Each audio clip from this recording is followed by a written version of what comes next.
Hi, my name is Barb Nangle. I'm the founder of Higher Power Coaching and Consulting. I want to welcome you to my podcast, Fragmented to Whole, Life Lessons from 12-Step Recovery. This is episode 28, Healthy versus Unhealthy. What's your motivation? Intention or motivation matters. Whether you're trying to discern the difference between healthy alone time and isolation, helpful behavior versus rescuing behavior, privacy versus secrecy, or dissociation versus playing and having fun, figuring out what your motive is going to help you understand what's healthy and what's unhealthy. I started noticing that my motivation really mattered when I was learning about the difference between helpful behavior and rescuing behavior.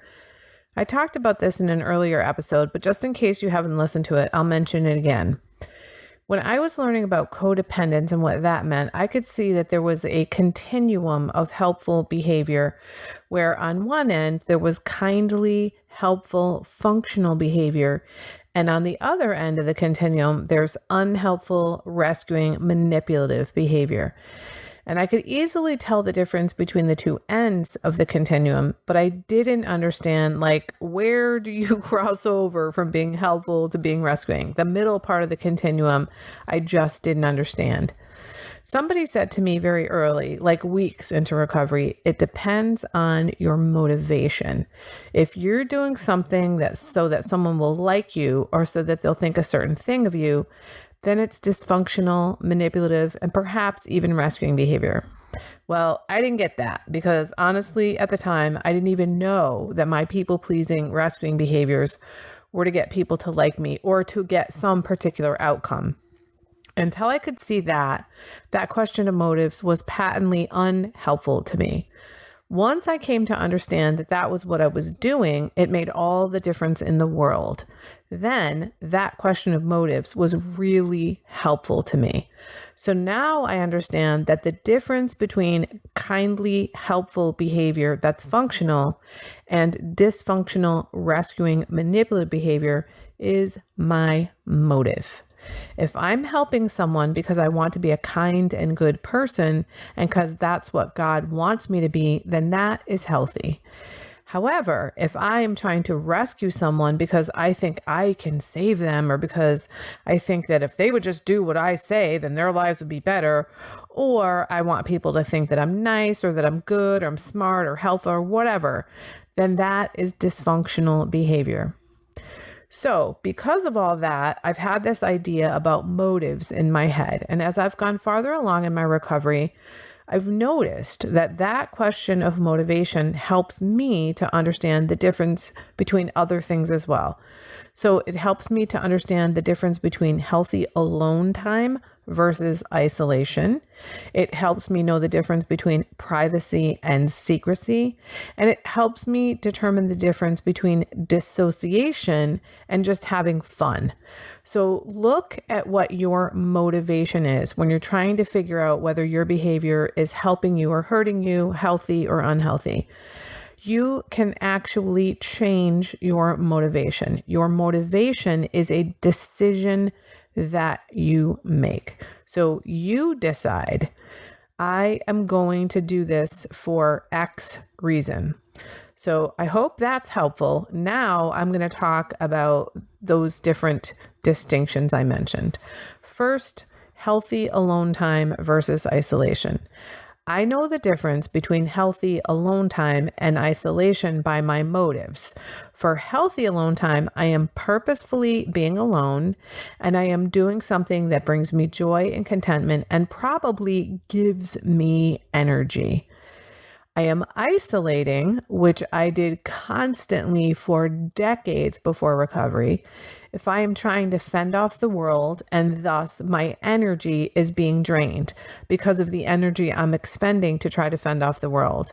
And I'm probably not treating myself right when I'm isolating. I'm probably doing something that's unhealthy and to my detriment, like drinking, smoking weed, binge watching TV, or binging on food.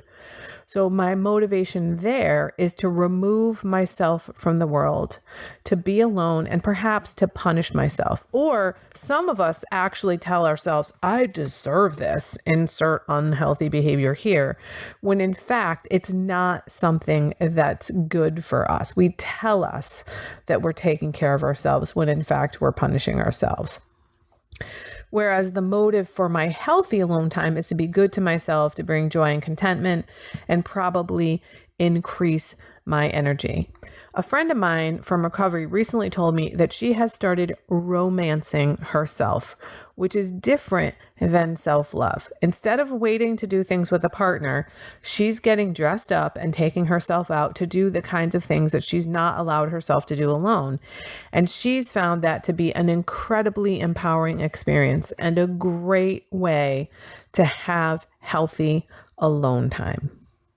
Then we have the difference between privacy and secrecy. The difference typically has to do with boundaries versus shame. So if you're motivated to keep something private from someone, it is probably because you have made a conscious decision that this is none of their business.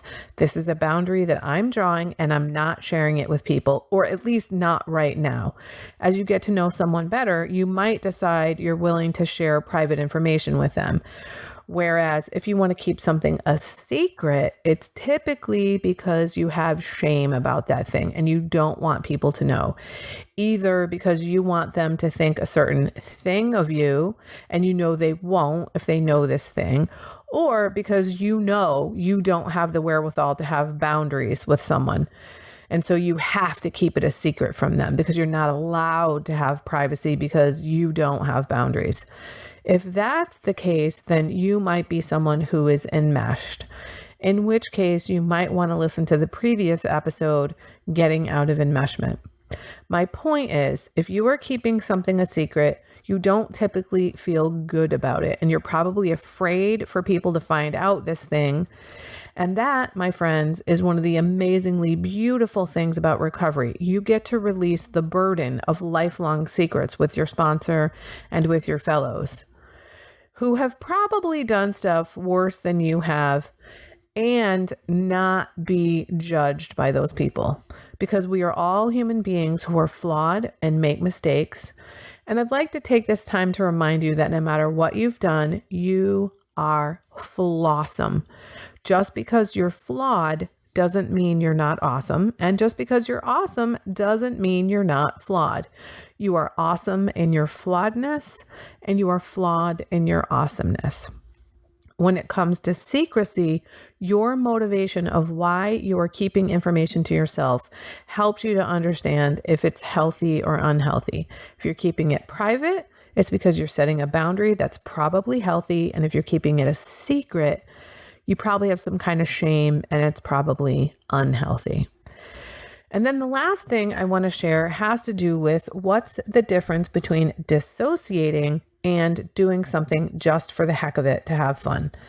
I was talking with a fellow last week about this, as a matter of fact, and we were talking about the fact that you can engage in the exact same activity to dissociate, which is unhealthy, and to just have fun, which is healthy. So video games is a really good example. If you play video games for 15 hours on end and that's all you're doing and you're ignoring all your responsibilities and you're avoiding things like feelings or work because it makes you feel inadequate or you're afraid you're going to be a failure, that, my friends, is dissociating. But if you have decided, I'm going to set an hour aside and play this game that I'm really excited to play because it just came out, and you really have fun doing it, and it's a conscious choice that you've made, then that's probably healthy fun. But the point is, what's your motivation? When we're dissociating, our motivation is to avoid or to numb. It's definitely an escape. And we might even feel compelled to do it. Whereas when we're doing something to just play and have fun, we're looking at it as something that we want to do, that we desire to do, and something that's actually bringing us joy and in which we're having fun. And it's also not going to be a never-ending activity. It's going to have an end to it. I know a number of people in recovery who've given up their addictive substances, but then they binge watch Netflix all the time, even when it's to their detriment. Like they stay up until 4 o'clock in the morning doing it, and then they have to go to work the next day.